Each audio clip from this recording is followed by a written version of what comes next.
This week on Hooligan Nation, here's a concept for you. KISS should not have done a concept record.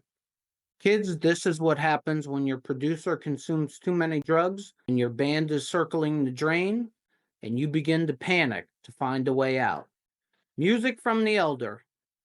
Look at the bright side. At least they never made the movie. Stay tuned, because you got nothing to lose. You should have done it in falsetto. Nothing to lose. Wanted the best? Well, they retired. So you got two dudes in a garage. Talking KISS.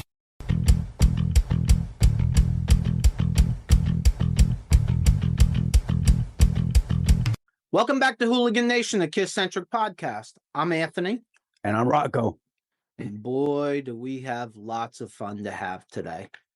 Conceptually speaking, we're going to concept ourselves probably until we puke. But before we get into that and the wonderful world of the elder, you have anything to add about Unmasked? Not really. I mean, honestly, it was probably the least listened to, not counting the newest albums, least listened to album of mine. There's a couple things on there that are pretty good.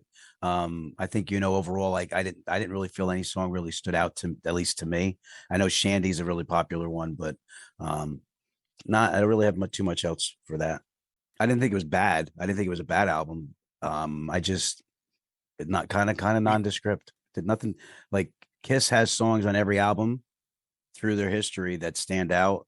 I didn't feel like there was a standout song to me in that album. It's kind of funny a little bit because before we recorded Unmasked, I would have completely agreed with you. Since we recorded Unmasked, I found a new song that I really, really liked. And it kind of makes me laugh. I cannot get enough of What Makes the World Go Round. I don't know. Yeah, I understand it's power pop, but no. Listen, I think I listen to 50s. I listen to everything. I don't care what category it is. If it's something I dig, I dig. But can I be honest? Can you be honest? Yeah. Just this one time. Only once, right? Uh-huh. I don't remember that song. That's what I'm saying. Nothing stands out. I don't even remember that song. I remember the title, but I couldn't tell you what it sounds like. I love the song. I don't like. I've listened to. We talked about this in the episode. Like, I listened to Unmasked as a kid. I liked Shandy. I liked some songs, but this time around, I found What Makes the World Go Round, and it has kind of stuck out to me and is in my head. And there's like it's not a professional. No, I shouldn't do that. It's not a music video. It's like a concert promo video that's on YouTube that I find myself watching and listening to at least once a day since we recorded Unmasked. So, for those that haven't figured out yet, we took about 3 weeks off. So I've been at this for like 3 weeks every day. Yeah. And speaking of that, I would like to say to all the hooligans, I hope you had a wonderful holiday and a happy new year. Yeah, and since we're on that, big shout out to Dan the Man, is a relatively new subscriber, has made some comments on video and has let us know that he hails from Melbourne, Australia. Aussie. So thank you, Dan the Man. Love our Australian listeners. I love each and every one of our listeners, but the Australian ones still blow my mind that we actually reach people in Australia. Yeah. Hey, Dan the Man, spread the news to all your brothers out there. Absolutely. There is one other shout out that I want to address. By the way, while you're looking for that, I don't want to be rude to the hooligans out there, but I have a cold. So if you see me, I have a cough drop in my mouth. So Just want to put that out there. Yeah, so he's toughing it out for everybody. And since it's on Zoom, I don't have to worry about getting sick. It's a good point. One more shout out to KJ Nodwell. She is very active in our YouTube videos, so thank you. And She comes up with a lot of very good comments. Actually, her and Dan the Man probably are number 1 and 2. They put out great comments. They've added a lot of content to whenever we do our next what if video. So thank you to Dan the Thank you. Man and KJ Nodwell.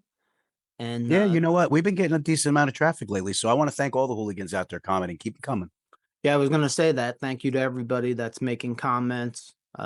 You are stirring up the hornet's nest in my head with your comments of where do we go next and what we can create an episode out of. So thank you very much. And when he does that, that usually means for me to buckle my seat. Yeah, probably something like that. Do you have any news? I do. It's pretty extensive, and it's actually from January 6th. And it's about KISS, obviously.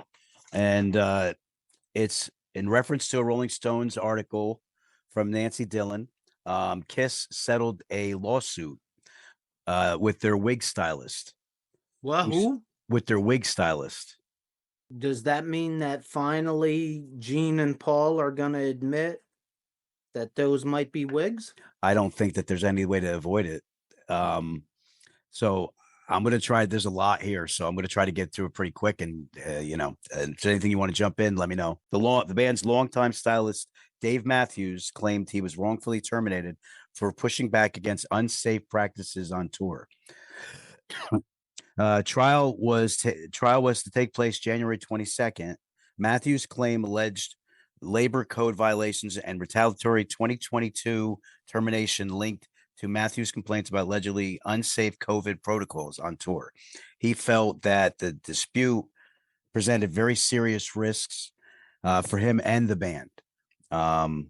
He started working for KISS back in 1992. He was KISS's primary stylist with KISS's stage wigs. He later rose to the level of overseeing the band's wardrobe and dressing room teams and often worked 12 to 15 hours a day without stopping, according to his lawsuit. He said that he was with the band in Illinois. This is an interesting thing. This is another reason why I felt like I had to put it out here. He said that he was with the band in Illinois in October of 2021 with guitar tech started showing severe COVID symptoms. When a guitar tech started showing symptoms, he claims he alerted Doc McGee about it, and no timely action was taken. Stuber is the guitar tech. His last name. We're gonna have to go back over that part again. I got to get his full name. But anyway, he died in his hotel room, October 17th, 2021. 2 weeks after his death, Rolling Stone published a piece titled "Couldn't Believe How Unsafe It Was. KISS roadies blame lax COVID protocols for guitar's tech's death." Wow. I had a bunch of jokes, but a guy died. I had his full name. I don't know what the hell happened here. And it's really hard for me to make jokes about Gene and Paul wearing wigs when we don't have. That's the other thing. I was like, we put this out there, and want to put like some kind of signal where you got to cut some of the stuff out. But I didn't know if you wanted to put that out there either. What? I mean, most of these guys over 60 have wigs, dude. I mean, it's pretty much a given. You know what I mean? So, like, do you want to put them out there about that? And do you care about the COVID and the lawsuit? Like, I thought it was fresh news. You know what I mean? It was from yesterday. I do this. I'm bad at this, and I have to get better at this. But there's a guy on YouTube has a YouTube channel. Of course, it's not that I'm not trying to give a guy credit. I just watch these things and I don't sit there and take notes. But this guy's entertaining. He's pretty entertaining to me. And I'll send this to you if I remember later. Okay. he did a YouTube video on rock stars wearing wigs. He's actually done, I think, at least 2 videos, and, it's his opinion. He throws some pictures out, and I don't know if I completely agree that they're all wigs, but uh, some of them, it's funny. It's funny, and there's Right. a what? There's all kinds of stuff out there, Rogaine, all kinds of shit for your hair, but there's no foolproof plan. I think there's a surgery now where you can actually put plugs in your head and whatever, but I mean, there's no getting around it. You're going to eventually lose your hair. Like it just happens. And some people hereditary, it doesn't, but Who you talking to? If well, I got any more balder. well, but you had I think it's genetic thing. Sometimes some people that, and I've been receding for years. But it's funny. Your father had a full head of hair, and my father has a full head of hair. Weird. It's weird how that works. And yeah, I don't know. Anyway, And- none of the I'm pretty sure nobody cares about our male pattern baldness. I'm not sure that anybody cares about Gene or Paul's alleged male pattern baldness. And look, it's out there that Ace is wigging it up too. I'm not sure that Ace is wearing a wig. I'm just pretty sure that Ace doesn't have a forehead anymore. It's more like a 8 head or 12 head, and he covers it up with bangs. But I could make jokes about it, but guy died on the tour. yeah, That was probably severely underpaid, so we're gonna skip that. We talked about this before we started recording. We really don't have any music we're listening to right now, simply because we took a couple weeks off of filming for the holidays, and we have been tirelessly working on The Elder and Creatures of the Night. And working on The Elder is kind of like going to the dentist and getting a root canal. Um, and working on Creatures of the Night could get very addicting, and you stop working and continue to listen to Creatures of the Night. But that's to be spoken about in the Creatures of the Night episode, I guess. What do you say we jump into the enigma that is the Elder? Let's Let's. sounds good. Well, I don't know if it sounds good, but it Well, sounds we got to start somewhere. something like that. Music from The Elder was released on November 10th, 1981. It was recorded. Look, it says Ace in the Hole Studios. It says A&R and Record Plant Studios in New York City, Sound Interchange in Toronto, Canada, the Ezrin Farm in King City, Canada. To my knowledge, most of it was recorded in Toronto, Canada. Can I ask you a question? Sure. Part of what you're saying. Did they ever get him Ace out of the hole? No, So I had to say it. I'm losing my voice. but I had to say it. I'm pretty sure Ace put himself in the hole, Yeah, you're probably right. and it's probably not the first hole he put himself in, and it probably wasn't the last hole that he put himself in. I think you'd be disappointed if I didn't make a comment about the studio. It's 42 minutes and 46 seconds long. It was released by Casablanca Records, and it was produced by the legendary Bob Ezrin, who really, really probably injured his legendary status with this record.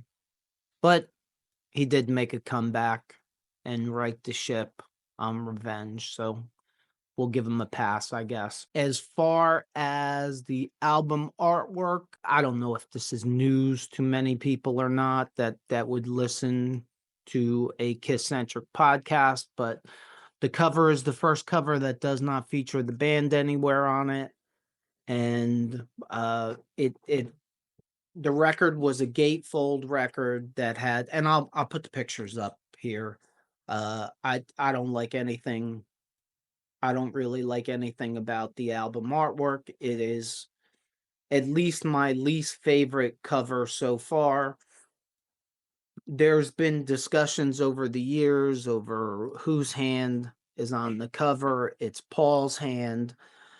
Bill Aucoin says it's a hand model, which personally I think I could be a hand model, but Okay. uh I don't know whose hand it is. I don't really know why anybody cares whose hand it is. I personally don't care. I hate the album artwork. I couldn't even find like who did the album artwork, and that person probably doesn't want to be found. If I was them, I wouldn't want to be found. It conceptually, it's a big word for me. Conceptually, it's just terrible to me.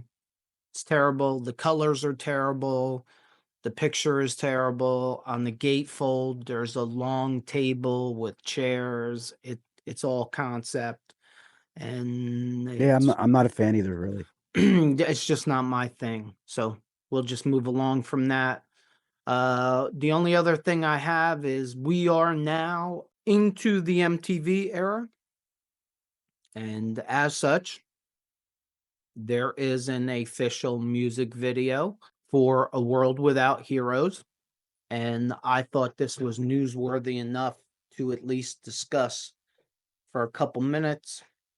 What a shock it had to be to KISS fans in 1981 when A World Without Heroes comes out.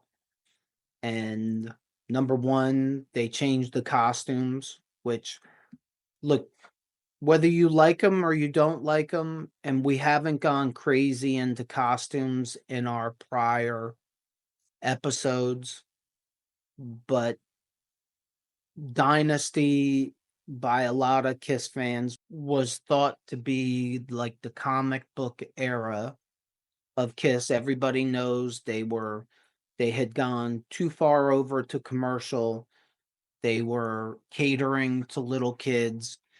The Dynasty costumes, and I think the Dynasty costumes are great, Yeah, I like them. but they're bright colors. There's capes. They were trying to make themselves comic book superheroes. For the Elder, they got out of that. They got back to primarily black. The costumes, I think the costumes were a lot better. I think they were in this around that time too. They were. I think it was like an identity crisis. Yeah, well, but, the other thing that jumps out in the music video is they all cut their hair. Gene probably more than anybody else.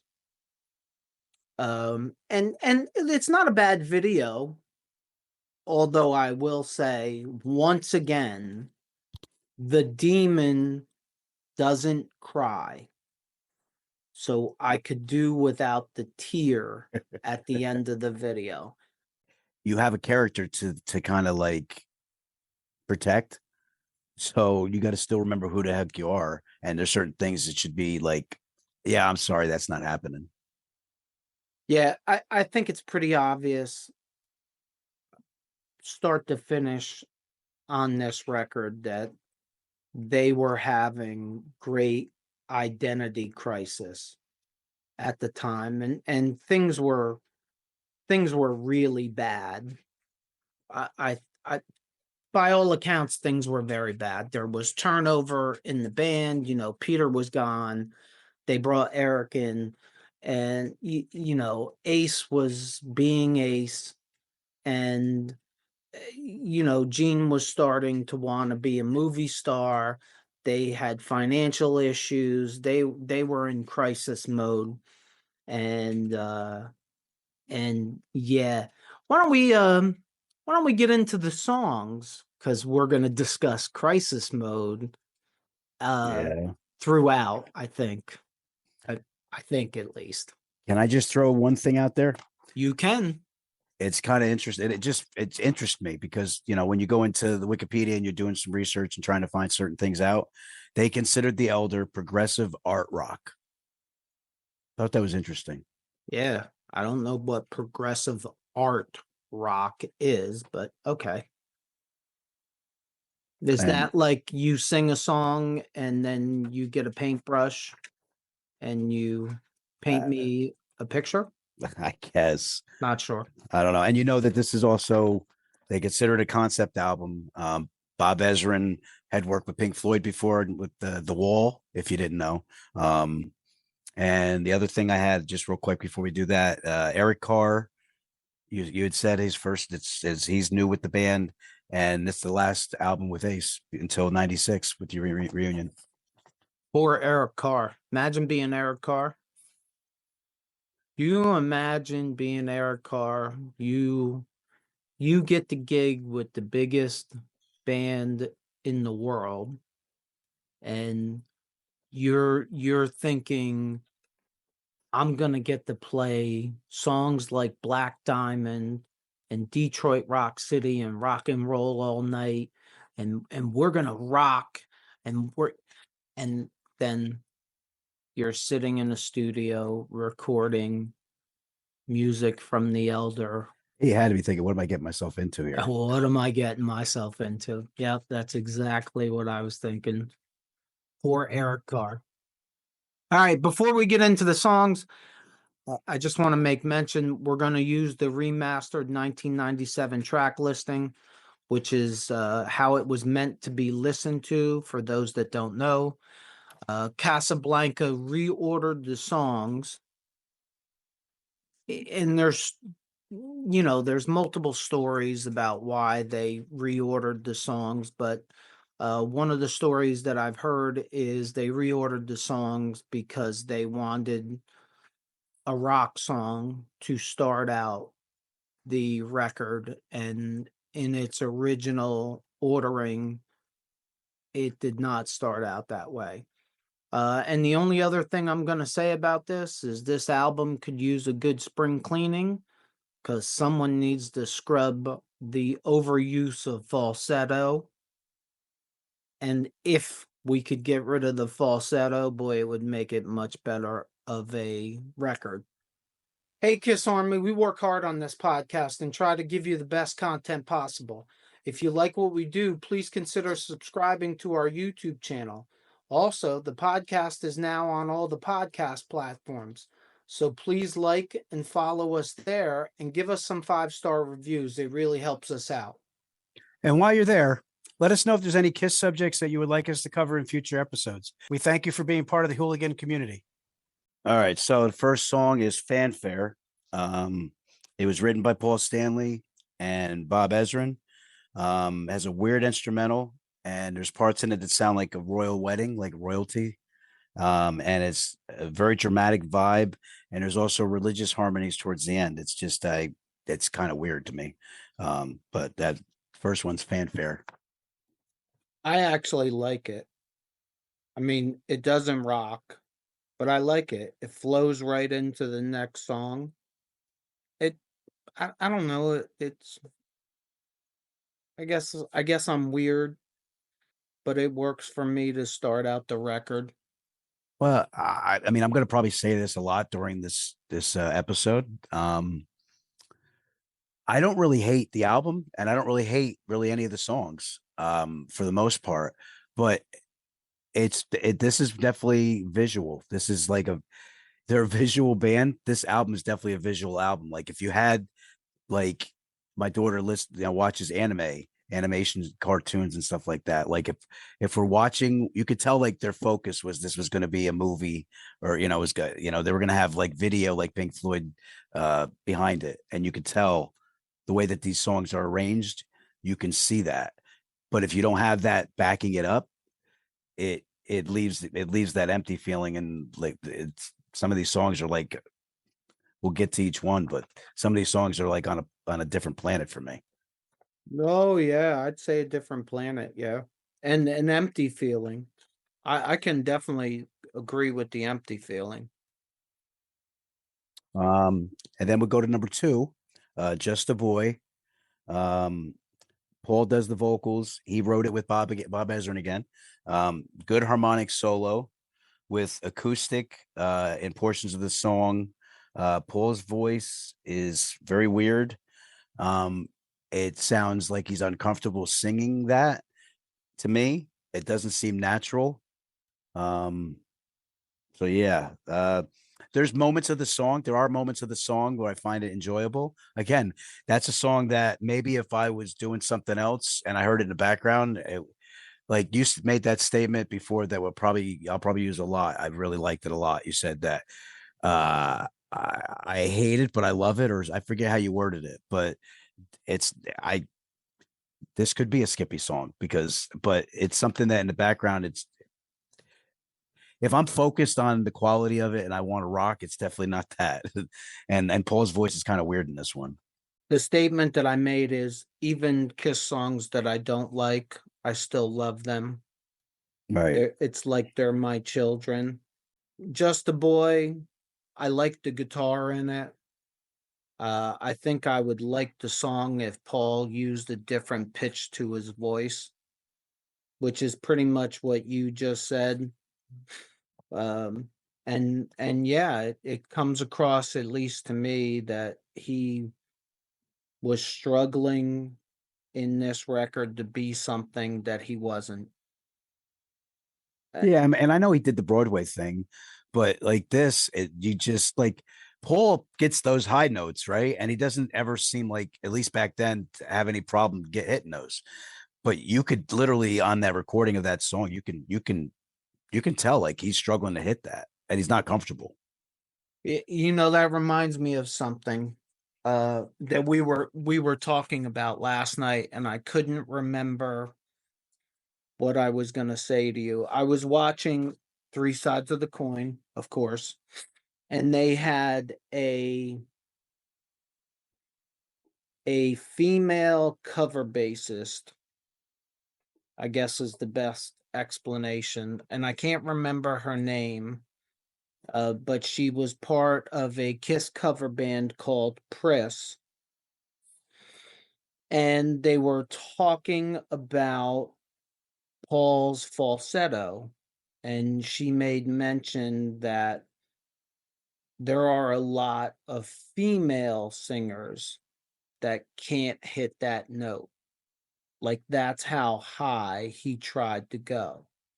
He just went overboard. Right. I think a lot of The Elder is them just going overboard. Agreed. So it's not all terrible. I don't think there's one song on this record that I hate the whole song. No, it's funny you say it that way because there's portions of every song that's got some good moments. Yeah, yes, and then there's portions of almost every song that has terrible moments. But you know something, you know that I'm a huge Pink Floyd fan, right? And like some of Pink Floyd's stuff is like way out in left field, and I like the concept stuff. But when you actually put the video behind the music and it plays along in unison with it, it makes sense. A lot of this doesn't make sense with that video. Look, I'd equate this to this. Pink Floyd does what Pink Floyd does. Rush does what Rush does. For that matter, Queensryche does what Queensryche does. What Kiss did in this record was take someone like Barry Bonds and repeatedly give them the bunt sign. Like, that's not what Barry Bonds does. Barry Bonds hits home runs. Kiss was a hard rock band that went on a roller coaster ride that started, well, if you ask me, it started with the solo albums. And the roller coaster just got crazier and crazier. Well, and didn't they say at different times too? They felt like, the Beatles are who they followed the most, and Sergeant Pepper, Yellow Submarine, and they also, I know they referenced the Who's Tommy. Like I think they got lost, but they felt like they needed their Tommy, for better lack of a better way of saying it. And they, instead of trying to cater to and impress their fans, it comes across to me as they were really trying to cater to and impress their critics. Right. And I have reference in interviews later on that will basically explain some stuff from Paul and Gene too. But you're right. You're absolutely right. And I think if there's anything to learn from music from the Elder, or if there's anything to learn from KISS in general, is stop catering to the people that don't like you. Cater to the people that love you. And if they would, and look, hindsight is 2020, and if they would have done that, things, I mean, look, in the end, they sold the naming rights and they sold the brand KISS for massive amounts of money. So it all turned out well in the end. But there were some hard times that were unavoidable. You know, Peter, Ace, but there were also some hard times that were 100% avoidable. And this is one of those times that this was avoidable. Stop trying to impress the people that don't like you and worry about the people that do like you and impress them. Again, it goes back to the Elder / identity crisis. Right. Yep. Because the one thing I'll tell you about this band, they get, they're business and they're entrepreneurs and they're marketers and it's all, big time about making money and all that stuff. That's well and good. But from the very beginning, they wanted to give their fans something they'd never had a chance to see themselves, a spectacle. And they brought it. So my point is that they always, regardless of the money-making machine, they love their fans. They always have. Well, I would they tell lost you, they lost it a little bit, but they caught it because they realized that it's about the fans. Not all bands do that. they definitely gave themselves a spectacle with music from the Elder. Probably not a good spectacle, but they did succeed in making it a spectacle. Yeah, I wasn't really referencing the Elder, but I see what you're saying. Yeah, I know, but All right, what do you got next? All right, we just did Just a Boy, right? So next we have Odyssey, the third song on the album. And Odyssey, Powers, Simpson, and Ezrin are the writers for it. I don't have much on Powers. You have anything on Powers at all? Nothing. Don't know who he is. All right. Paul does the vocals on Odyssey. And what I have for Odyssey is it is the piano leads into it with a drum beat. I don't like Paul's voice. It's one of the few songs of his vocals that I don't like. Like there's some stuff that in Just a Boy, there's some of it I like. There's not really much of it on this I like at all. Seems forced. It's a weird distance from his very weird distance from his rock voice. And I listen to classical, I listen to all kinds of stuff. But again, one of the things that Gene says at different times is that it's not honest. It just feels like he's trying to be somebody he's not, to me. It's kind of funny. I usually do not write notes for these album reviews, and today I wrote notes for this one because it's probably my least favorite KISS record, at least up until this point, and it's probably my least favorite KISS record, period. But I'm gonna word for word, pretty much. I'll tell you my notes because I think it's funny because we don't share notes before we do this. Odyssey, number 1. I could do without the orchestra. I know that shouldn't be a shock to anybody. And I feel like Paul is using some crazy, weird voice. It's interesting and not terrible, but it definitely comes through that he's trying to be something that he's not. Which, if you think about it like that, I think Gene and Paul are both on record saying it's not an honest record. It's not who they were. They were trying to be something they weren't. Which, hey, I've heard it said before, and I actually agree with it. And we've said this before on this podcast. You got to give them some kind of credit for going out of their comfort zone. Most bands do not leave their comfort zone. Unfortunately for KISS, a lot of times when they went out of their comfort zone, at least from the fans' perspective, it didn't turn out well. I mean, Unmasked is not anybody's favorite record. Neither is The Elder. Neither is Carnival of Souls. They jumped too far out of their comfort zone in those cases. Same thing with solo records. That being said, too, like especially being it's our favorite band, I do like history. I do like different layers, and I've said it many times, not just putting out Destroyer every single time.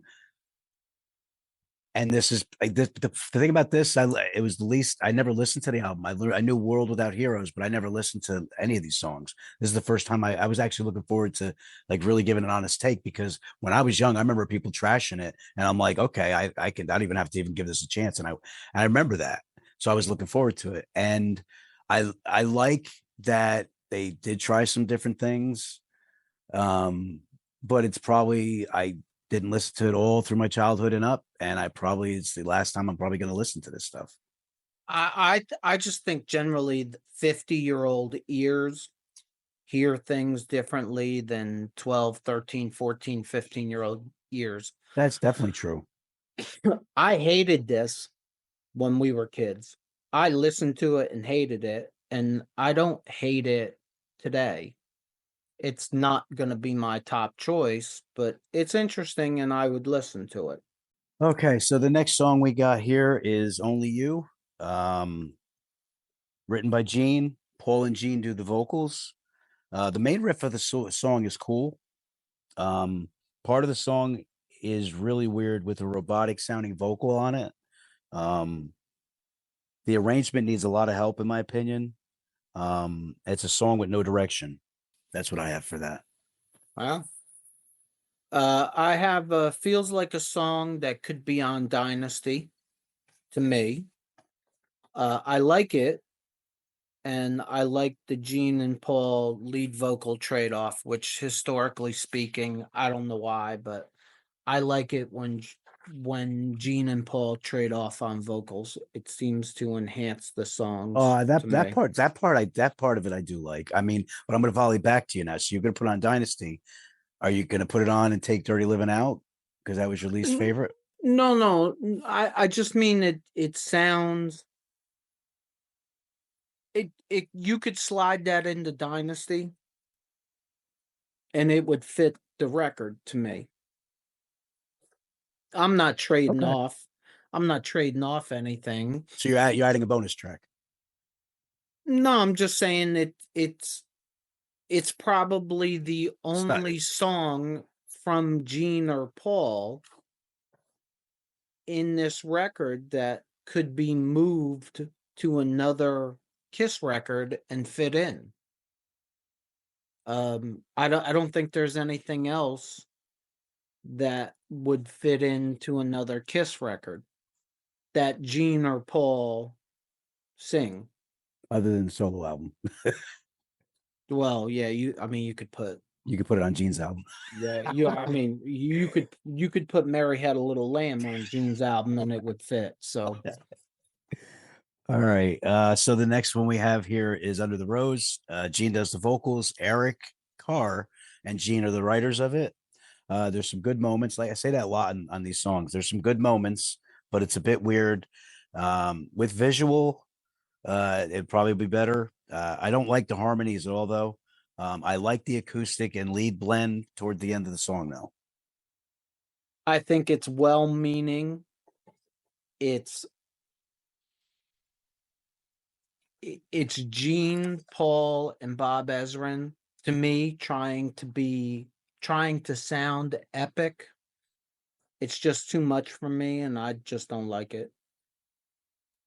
But And it's well-meaning. Like, I understand, I think I understand where they were trying to go. I just don't like where they went. I hear you. I agree. I concur. So the next one we have is the number 6 song. It's Dark Light. Ace, Anton Fig, Gene, and Lou Reed of Take a Walk on the Wild Side fame song. There's some good guitar work in it. There's a actually really good solo at the end, like where Ace makes the guitar sound like a machine gun kind of. At one point, it could be better with a few little changes. It's not a bad. I wouldn't say it's a bad song. It definitely has possibilities to be a better song, in my opinion. But if it's not the best, it's one of the best on there. I like World Without Heroes better, but it's probably right for me, right under World Without Heroes. In my humble opinion, this is the album saver. This saves the entire record to me. I think it's the best song on the record. It's the only song on the record that sounds like a straightforward rock song. I can't see any concept in it. There's no fluff. There's no bullshit. I don't like his talking in it. That's just bad. But that's just me. I mean, that's just my opinion. But yeah, I mean, I'm not going to tell you it's the greatest Ace sung Kiss song, but to me, it's the best song on this record. I love the guitar solo. I do too. And that solo is very unique. Yeah, and it's funny because for anybody that doesn't know, and I guess I'll address this real quickly now. When KISS came out of Unmasked, and this is a story, so who knows whether it's true or not, but when KISS came out of Unmasked, Gene, Paul, and Ace had agreed that the next record was going to be a straightforward rock song. And then all of a sudden they get into this concept and it's 2 against 1, Peter's gone. I'm just guessing Ace loses the argument for the straightforward rock song. And then rock out, you mean album, right? Rock album. Yes, I'm sorry. Rock album. He loses the argument for having a straightforward rock album and refuses to go to Canada to record the record and says that he's going to do his recordings from his home studio in Connecticut. And I can just picture Ace at the studio alone with empty beer cans on the floor, empty champagne bottles on the floor, big old pile of cocaine on the soundboard, creating Dark Light and saying, Gene and Paul want a concept. Well, you nailed the voice that time. Well, here's the concept. A straightforward hard rock song. Because that's what Dark Light is to me. Bro, that was pretty good. You like that? Yeah. Yeah. That was good. I do my best. That was Dark Light. And that was I believe, the 6th song. So we're going to number 7 song, my favorite song on the album. It's the only song I ever knew from the Elder, World Without Heroes. I just like it in general. I enjoy the song. Yeah, pretty much. It's a popular song. It's something that, regardless of how the Elder was received, it's a song that kind of, I feel like, got out there and was known more than anything else on the album. My guess is that's because there was a music video for it. Yeah, that's probably and why. it's Yeah. just a guess. Look, I like A World Without Heroes. It's a good song. I think it may be the slowest Gene song. And because of that, it does remind me a lot of I Wish Upon a Star, I which knew you were gonna go I there. I I never need that reminder. It does not help out the song or the record. See, you know, I And it, actually when I'm sorry, I didn't mean to step on you. no, it's just like you. I turn that song on, and the first thing that pops into my head is Gene singing "I Wish Upon a Star." Yeah, but when I think of When You Wish Upon a Star, I think of Gene greeting people as the demon in Disney World. So it makes me Yeah, laugh. and it doesn't fit the demon, It doesn't. No, I know. just like if you go into the video and you see the tear running down Gene's makeup demon face, Yeah, you know, it, I got nothing, dude. I got you. All Just too right. much. So we're going to the oath. So we got the eighth song, the oath, and honestly, yeah, the eighth song, the oath. I actually like the song. The only thing about the song to me, I put that well, first Paul and Bob Ezrin and Tony Powers are the writers. Um I did get some information finally for Tony Powers. I tried to get it before. He actually wrote the songs for Remember Then, Why Do Lovers Break Each Other's Heart. He's from that fame of writing. Um, Paul has a high pitched sound, singing kind of interesting way on this song, just on this song on the album. On the chorus, I like the riff. The song reminds me of Flash Gordon, actually. Flash, like that, that kind of thing. Um, Beautiful, beautiful, good job. that was it. Yep, thank you. I'm losing my voice. I didn't think I'd even be able to do that, but No, that's good. That's trailer worthy right there. it's the one thing about this song. What would make it better is cut out 2 minutes of it, make it a 3 minute song, and it's a killer song. The Oath, yeah, I think it's a good song. For me, I would order it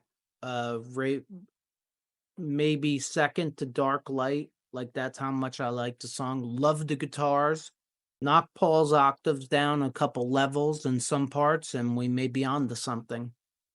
But again, like the one thing that I don't know if we clarified it or we did enough research to get this answer. Like I know there was a movie that was never made that was supposed to.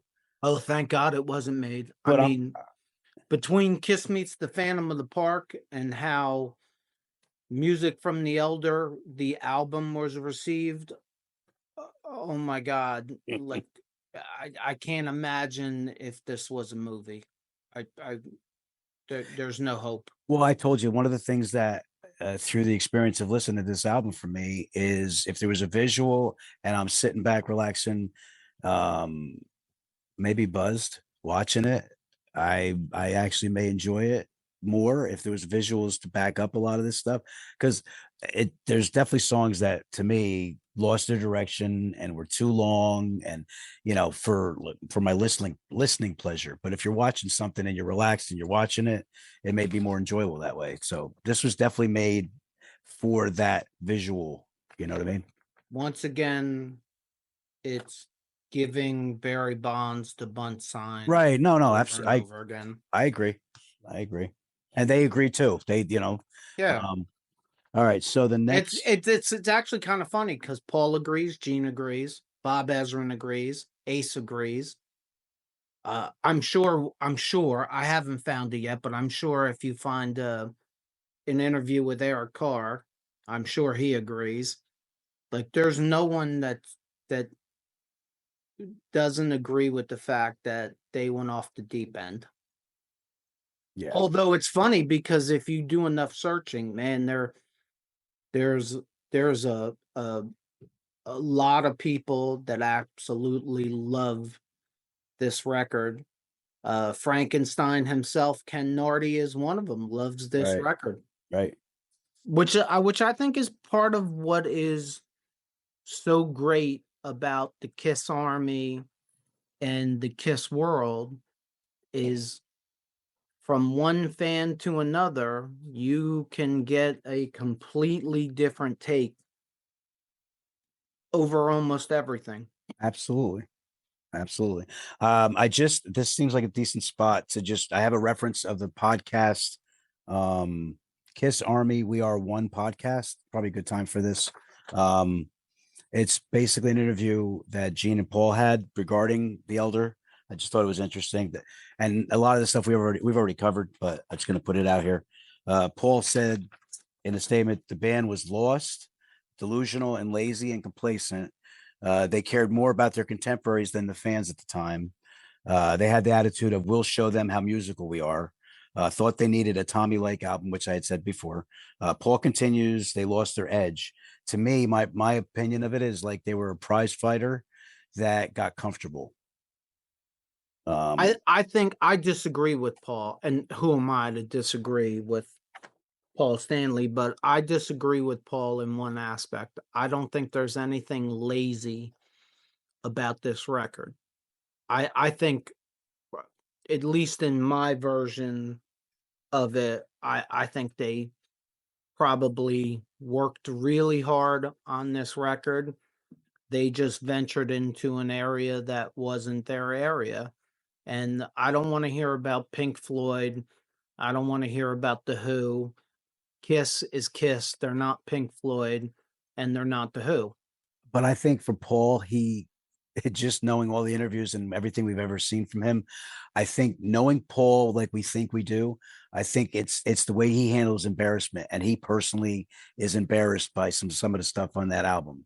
So he judges it as from his own perspective, he should have been more aggressive to notice things that he didn't. Maybe maybe. Yeah, that works for me. All right, so we are on Mr. Blackwell. Oh boy. Right? Yeah. Yeah, Mr. Blackwell. Gene and Lou Reed, as we said before, Take a Walk on the Wild Side was his song that he made famous. There's a lot of other things with him too. Gene does the vocals on Mr. Blackwell. And what do I have for Mr. Blackwell? I have that it has a very creepy intro, synthesizer, which I'm sure you love, followed by an unexpected chorus with heavy bass and a few good moments on guitar. Kind of weird, and again, definitely too long for me. I think it's great. Mr. Blackwell, evil, dramatic, and funky. Sounds like a song that could be on Gene's solo album, but I'm not crazy about it. But I do like the beginning of it, and it does come across to me as almost a movie soundtrack song. It's dramatic. It does fit. Again, it gets back to the visual, right? I feel the same way. It does, and it's a, for lack of a better term, it's a kind of a funky song, but I don't like it. I'm going to say something that may not be popular. I still would like to see a movie based on all these songs. Oh my God. Well, okay. Well, you start working on that. No. It's probably not going to happen. I don't. No, I'm pretty sure it's way past probably not gonna happen. Yeah. It's not gonna happen. Like you couldn't see like an anime cartoon with like some of this stuff. No. Okay, should we move on to the next song then? Escape. Please. So you're trying to escape here. All right. So No. now we got Escape from the Island. Sirens, heavy drums, pretty cool riffs, clear bass, a clear bass sound, then bass and drums in unison, which I like that part. And the focus lead into a cool lick, mostly like the clarity of the instrumentation on it. This one, there was definitely some good stuff on it, but overall it's not great. But I like I like it when you can actually hear like Hotter Than Hell, what Ken Nardi did to Hotter Than Hell, where you're hearing the clarity of the drums, you're hearing the clarity and cleanness of each instrument. I feel like that was a pretty decently produced song. I don't really know if I like the song, but I like the drums and the bass and some of the stuff on. Again, a lot of these songs, they have some good moments. All right. I have a very long, drawn out, extended opinion on Escape from the Island. So are you comfortable? I'm comfortable. Good. You don't have to pee or anything. No, I'm good. I took care of You that before. you got a drink? I got a drink. Okay. I love the siren in the beginning. That's it. Move on. Okay. All right. It's not needed in the album. It wasn't needed. It's fluff. If you ask me, it's fluff. It doesn't need to be there. It does not enhance the album in any way. I would that belonged at the bottom of the garbage can, in my humble opinion. Okay. So you're looking to escape again. We'll go to the last song, I. Good riff and drums from the start. Paul starts vocal, then Gene comes in with harmony. I like it.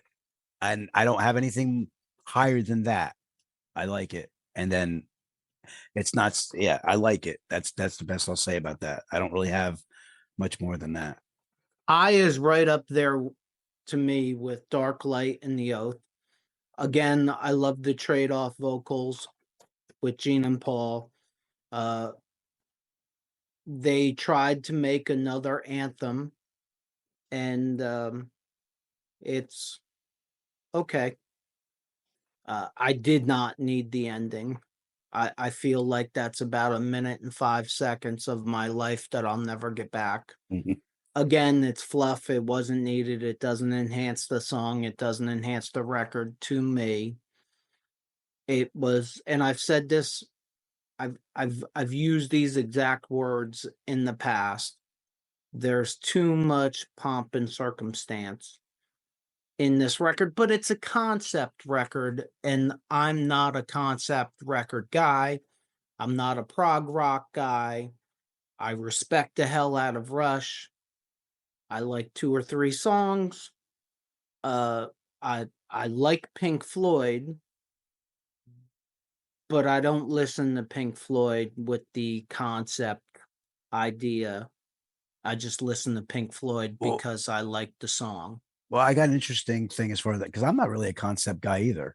But I'll give you my experience with Queensryche, right?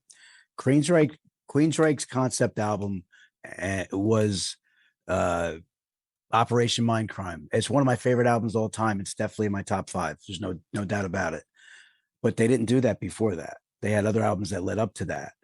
And Operation Mindcrime surprised the hell out of me. I liked all the albums before that, but Operation Mindcrime surprised me.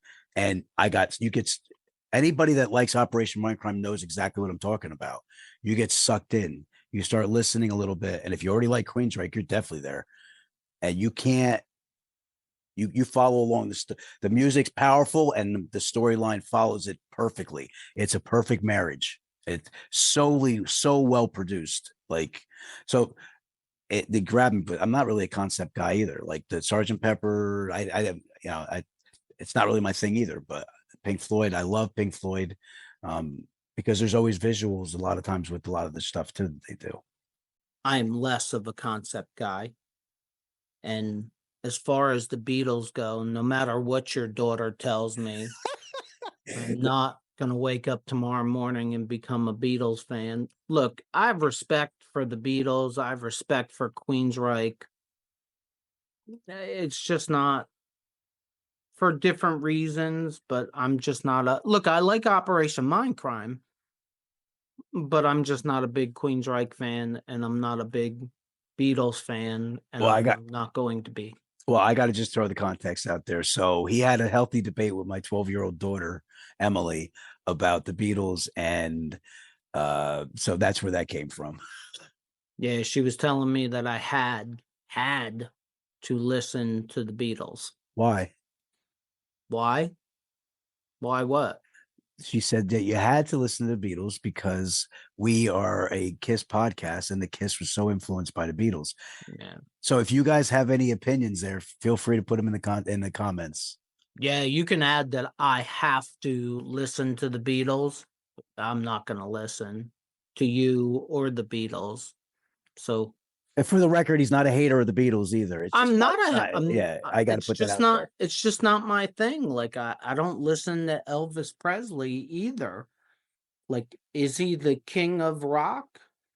Yeah, he's the king. It doesn't mean that I have to listen to it. Uh, did the Beatles change the world and the landscape of music? Absolutely. That's all I have really for the Elder and the songs. Do you have anything else for the Elder? Or? No, all I have is the stage show and the set list. You want to go over that? Sure. Let me grab my. I don't have any notes.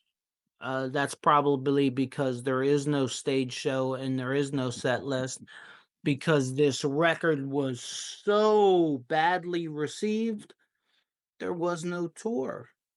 They didn't even tour on this record. That's how bad sales were. But if anybody's creative enough to try to think about how you would design a stage show for the Elder, feel free, because that would be pretty interesting. It would be pretty interesting.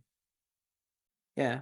So I got a couple things. As I just said, KISS did not tour for the Elder, and it's probably was a good idea because they would have probably lost tons of money on the tour. They did make a couple public appearances. They appeared in January 1982 on the late night variety show Fridays.